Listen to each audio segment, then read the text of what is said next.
Love is blind and no friend of mine. Love is blind and no friend of mine. So, what's up, Diva Loves? This is your girl, Miss Sophia the Diva. I am here to do a recap of the Love and Hip Hop Reunion Show, Episode 1. I don't remember what season we're in. Was this the fifth season, fourth season? Hell, I don't know. I kind of lost count because I kind of watched the season but didn't, and it was my intention to actually watch the whole season, but then and do recaps on it, but it just didn't happen. It Too much has happened. It's been too long since I've done another video. I'm trying to get consistent as I do want to increase my followership, but it has been an interesting past month. August started off, it's just very sad. One of my dearest friends that I've made since I've been living out here in California passed away. So I've been dealing with that, and that's been very difficult. But I'm going to try to get back on and start rolling because I know that she wouldn't want me to continue to be sad and just become stagnant. And we'll talk about her in another video because I really want to do a video dedicated solely to her. And I do want to say fuck cancer. Um, it sucks. It really does. But let's get some laughter going because the folks of Love and Hip Hop ATL are at it again. We're in another reunion show, and so far no real action has jumped off. A couple of times some people did pop off. They did show in reviews that there appears to be I guess something's gonna jump off between maybe Nico and Stevie J, because already in this episode, at one point during the during the reunion, and he got to me, I challenge you to a fight. And I'm like, what are we in medieval times? You gonna challenge him to a duel? We in like the 1800s where they get a gun and whoever turn first gets shot? Like, what the hell is wrong with you, dude? You are so whack. Just like Stevie J said, you are freaking freako. Such a freak.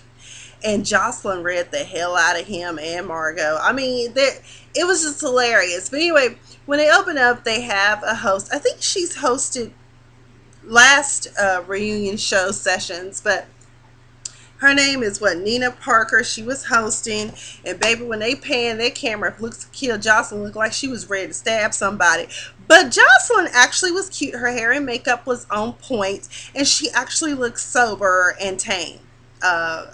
Because as she said, I do not to be looked at like an animal. I do not to be looked at like an animal.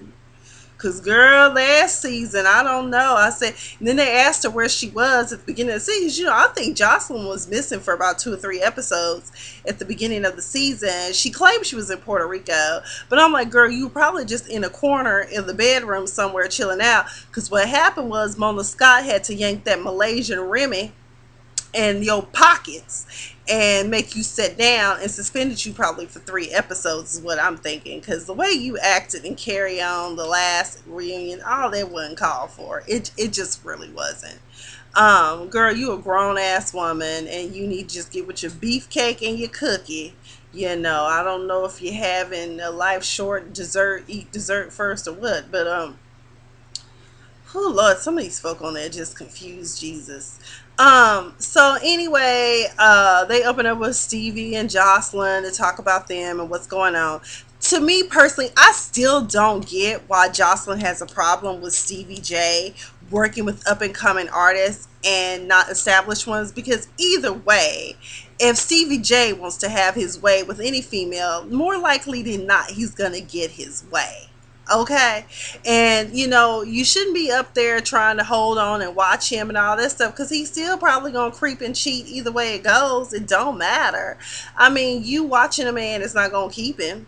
I mean, how many women have done that, try to keep their man on a short leash and lost him in the end? Girl, bye. And furthermore, why would you try to impede upon him doing something that's his job, that's his career?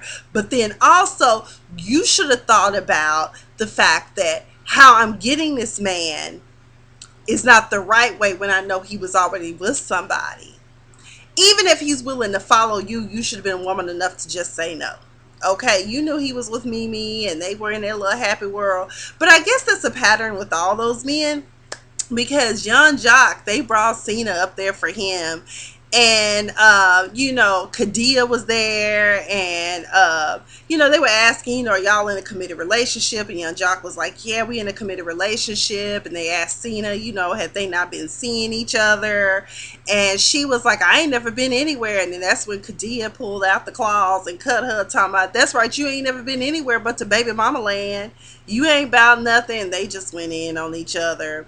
And then I guess Cena must know Bill Cosby, because come to find out, she was drugging him, but she didn't want to say that she had drugged him that night. He was sucking her toes like somebody was sucking on some damn pig feet with hot sauce. Either way, I didn't want to say, I'm like, you are so dumb. I don't know what is wrong with these females, but you the ones, you know how he is. You knew he already had baby mamas, and you just became part of the Young Jock baby mama club. I mean, and Kadia dodged a bullet. And then, I think, how many kids he got? 6 or 8? I think he has 8, because I think Kurt is the one that actually has a total of 6 kids. I don't remember.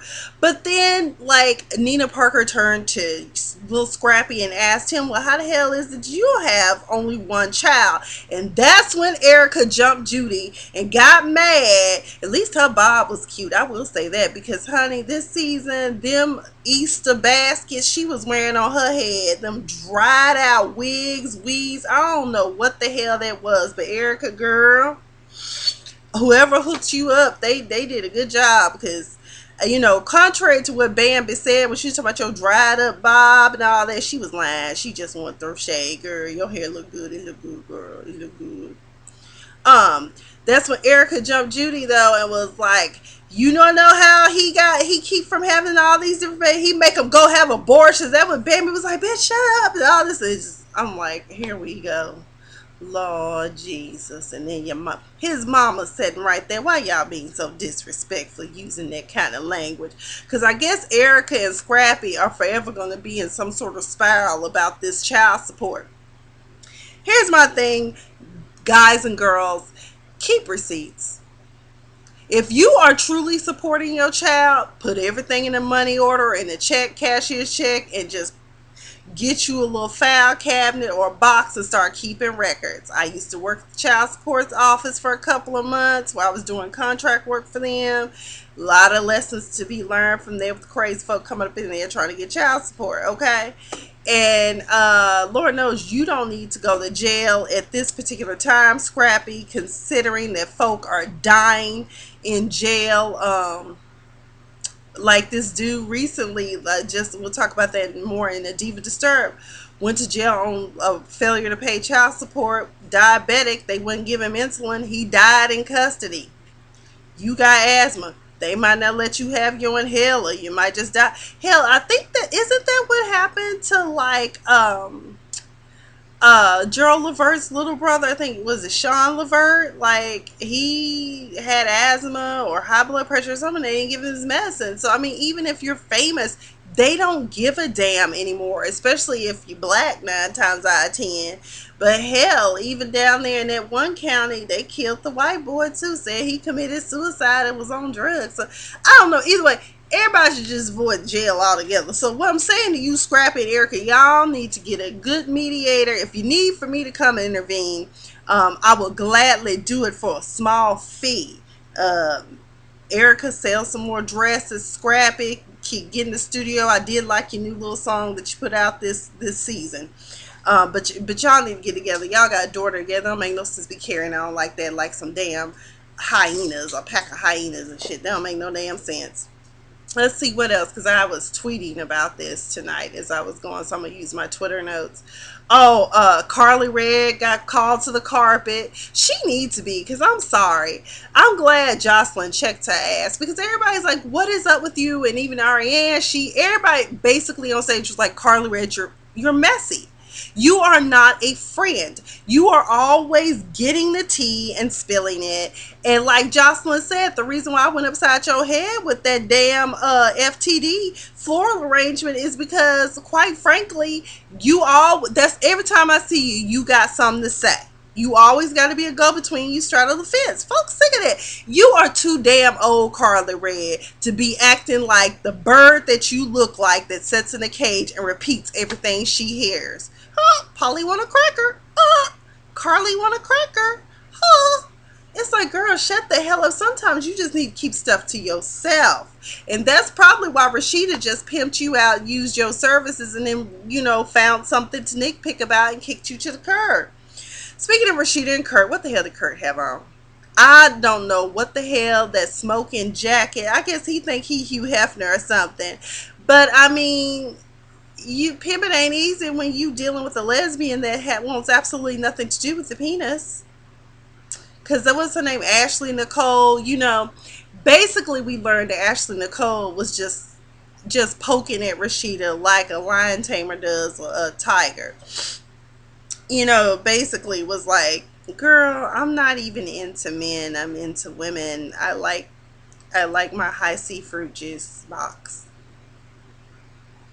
Capri Sun box. So, I like to bump donuts, basically, is what she liked to do. So, Rashida, if I were you, I'd be watching my cookies, but she said you old, so she might not want your cookies, as she feels they might be expired. But Rashida's hair and stuff was on point. I don't know what the hell Ashley Nicole had on. She looked a hot mess. Obviously, she has not been taking her fashion advice from Rashida, because say what you want to about Rashida. Rashida can dress. I am glad that Rashida did finally get her boutique and all that stuff, because it sucks trying to start a business out of your house and inventory is there and everything. So Kurt did good on that.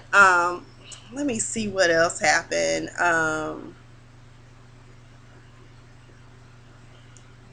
Oh, by the way, Mimi looked really good too. Um,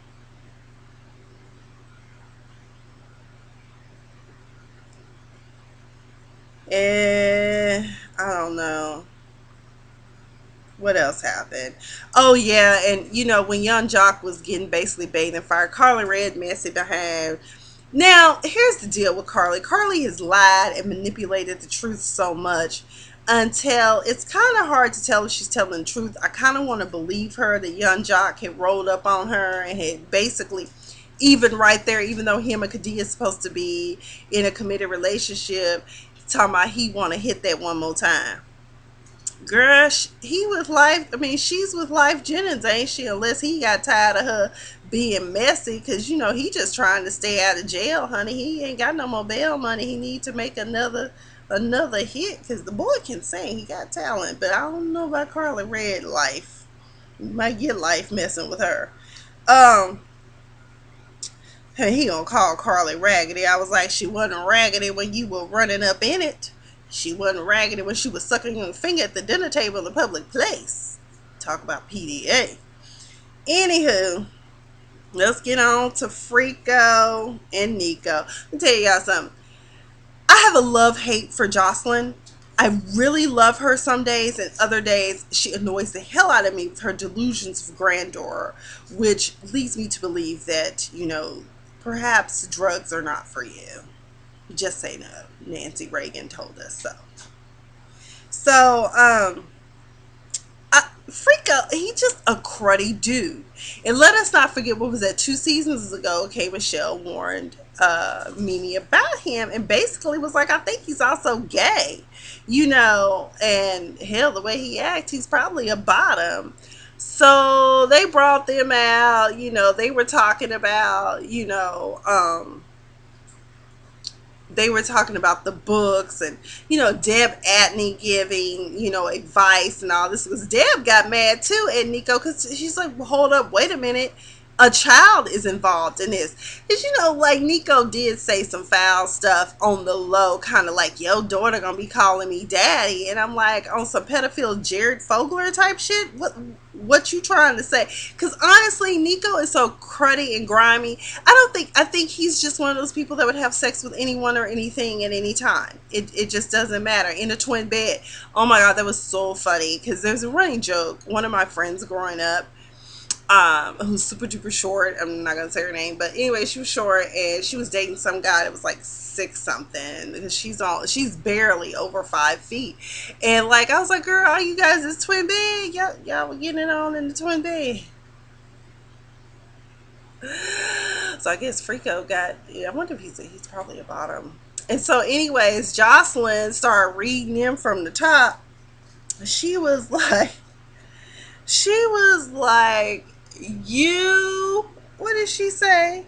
She told him he looked like shit, and then Margeaux looked like a damn dick. She was like, "Your girl looked that shit looked like a damn dick." I was like, what did she say?" I had to have my boyfriend interpret it for me. I was like, what did she say? Because I don't understand Joseline's speech. And so anyway, Margeaux was like, "You need to be quiet. Maybe you should try yoga." I guess because she was saying that Joseline she is aggressive though. I think meditation and maybe some Xanax might help calm her down because I don't know what the hell's wrong with her. So what else happened? When we get back to Joseline, Mimi, Jessica Dime Piece, who actually looked semi decent. I wasn't feeling that dress, but at least the hair was on point. That dress, because her butt is so big, she really just needs to work with the A lines and no fishtailing or mermaids at the bottom. That I don't even really what she had on. I just wasn't feeling it. But Jessica Dime and her, pretty much made up. And I think that's good because we need our friends. But it's revealed that Joseline and Stevie often engage in threesomes, and it also was even insinuated that Mimi and Joseline have also taken a tussle in the sheets of love for one night. I guess they rode the Stevie J bus. So which I'm not surprised because we already kind of picked up on that a couple of seasons ago. I said, knowing Stevie, he probably had Mimi get down with that. And she really went down with it, but she did it anyway. And they said, if only for one night. Hey, it went down one night, Joseline and Mimi. Cookies and cream, baby. Peaches and cream. I don't know. But either way, let's see what else happened. I think that's about it. But I mean, ladies, in general, from this show, none of us should be engaged in relationships like some of these women are. I guess next week we will see this ghetto spectacular Stevie J and Joseline. Stitching with a cook hat. Stitching with a cook hat. It's like, oh my god. Oh, but Joseline did basically tell she's like, I'm gay and I prefer cookies over beefcake. And Stevie was like, wait a minute, what? You don't like the baby arm? You don't like the beefcake. You don't want the beefcake. Child, you knew when you got both of y'all just all twisted up in the game. And, I just hope you stay sober. And, Joseline don't have to go to court with you or you go to court for her. And I don't know. This show is just a hot mess. I love it, though. I love it. I live for it. Because it takes me away from my own life. Up next, I will be doing a Diva Disturbed video. Probably not tonight because it's after midnight and I need to get up and go to work in the morning and try to get there early because I have stacks and stacks of accounts on my desk. So be sure to subscribe to my channel. Be sure to share my video. Be sure to comment and let me know what I missed. Also, if you want to comment now, I am going to be talking about, in a Diva Disturbed, I'm going to be talking about Vester Flanagan and this whole Virginia on-air camera shooting. That's some cold-blooded shit right there. Who would have thought in a million years you would see two people get gunned down during a newscast? But I'm going to close on this, with love and hip-hop. That's great. But we need to be more mindful people about how we treat others and how we talk to others because you never know what they're going through. My brother Terry pointed that out and I was like, that's true. I was even thinking that too. I said, how many of us have been bullied and, just, been taken for granted and then one day you just snap. Because there's workplace bullies, there's cyber bullies, there's bullies at school, there's neighborhood bullies. I mean, there's a show on ID channel called Fear Thy Neighbor because there are neighbors that get overzealous and overpumped. At the end of the day, all we have is the present. We need to learn how to be in the moment and be grateful for every moment. We also need to learn how to be mindful of others and respect others. Treat others how you wouldn't want anyone to talk to you at the side of their neck. Just any kind of way. So just be mindful. And so get ready. Tomorrow night I will probably be doing a Diva Disturbed. Maybe I could shoot it in my car. I did get a selfie stick. Anyways, I am Miss Sophia the Diva. Everyone have a fabulous day, night, morning, whatever time you're watching, but be sure to watch. Thanks. Have a great one.